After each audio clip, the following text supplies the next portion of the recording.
ठीक है जयराम जी, महिला आरक्षण पर कांग्रेस कह रही है कि राजनीति कर रही है बीजेपी। प्रधानमंत्री चुनाव के दौरान, इस समय चुनाव चले हुए हैं और रात को आते हैं, देश को संबोधित करते हैं और ऐसा लगता है जैसे रैली कर रहे हैं। जगत सिंह नेगी का भी बयान आ रहा है, वो कह रहे हैं कि आचार संहिता का उल्लंघन भी है।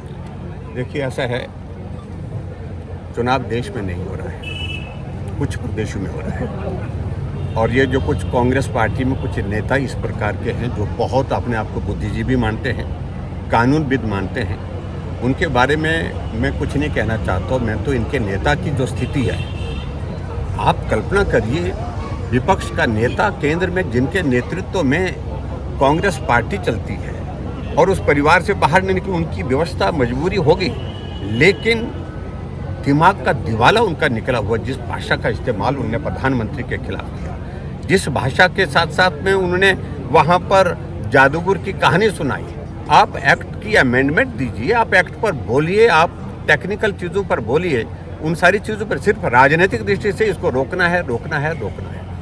आज बहुमत भारतीय जनता पार्टी का 2/3 नहीं है, इस कारण से फिलहाल रुका है। और मैं इस बात को कह रहा हूँ, प्रधानमंत्री जी ने कहा है हमारा संघर्ष जारी रहेगा। जो महिलाएं 50% आबादी का हिस्सा है, उनके लिए अधिकार हम दिला करके छोड़ेंगे, हम छोड़ते नहीं। देखिए, हिमाचल प्रदेश एक तरह से वर्तमान सरकार के कारण में, वर्तमान सरकार के नेतृत्व में फाइनेंशियल इमरजेंसी तक पहुंच गई है।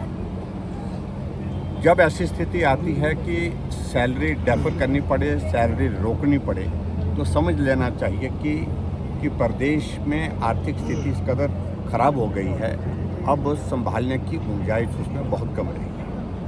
और सही माने तो मैं ये कहूँगा कि मुख्यमंत्री को नैतिकता के आधार पर त्यागपत्र दे देना चाहिए कि अब बस की नहीं रही है, क्योंकि सरकार 3.5 वर्ष से हिमाचल प्रदेश में कांग्रेस की जो चल रही है, कभी उन्हें गंभीरता से इस बात को सोचा नहीं कि आर्थिक संकट बढ़ता जा रहा है। हम समय रहते कुछ कदम उठाए और समय रहते कुछ कदम उठा करके प्रदेश की आर्थिक स्थिति को सुधारने की दिशा में कदम करते हैं।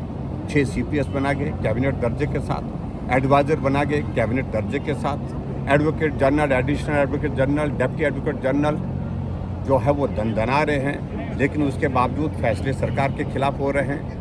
करोड़ों रुपए एक फीस का पैसा दे करके, फीस दे करके, एक कोर्ट की एक पेशी की फीस दे करके दिल्ली से हायर किए जा रहे हैं। तो ये advocate general, additional advocate general की फौज खड़ा करने की किस चीज़ की आवश्यकता थी? चेयरमैन को हमारी सरकार के दौरान जो है 30,000 रुपये मिलता था, इनने 1.5 लाख रुपये कर दिया। ऐसे में अब स्थिति ये आ गई कि मुख्यमंत्री संदेश देने की कोशिश कर रहे हैं कि मंत्रियों के, मुख्यमंत्री के और उसके बाद जो IAS ऑफिसर्स हैं उनकी सैलरी में उनको डेफर किया जाए, MLAs की भी।